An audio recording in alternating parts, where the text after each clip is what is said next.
Today, I'm going to show you guys how to make a dandelion tonic.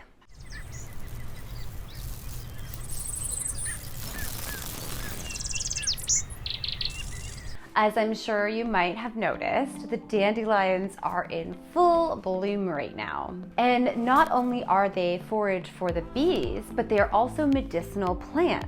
So you can harvest them and make tonics that are extremely nutritious for you.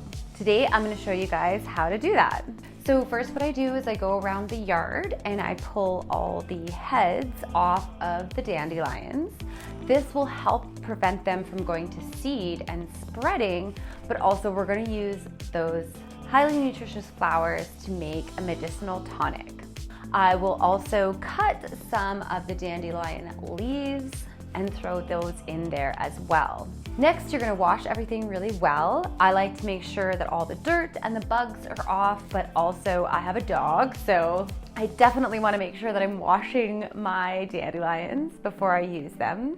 And once everything is washed really well, I will strain it, and then I'm gonna add everything to a pot and cover it with clean filtered water. I will bring this to a boil and then I will turn it down and simmer it for 15 to 20 minutes.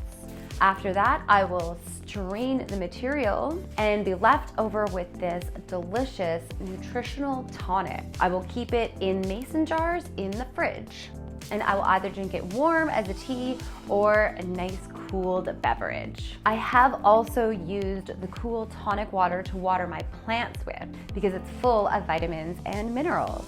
Anyways, that's how you make a medicinal dandelion tonic.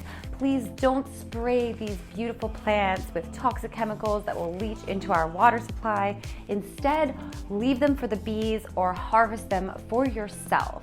Hopefully you found that video helpful. I do appreciate you guys stopping by, and I hope you have a really wonderful day.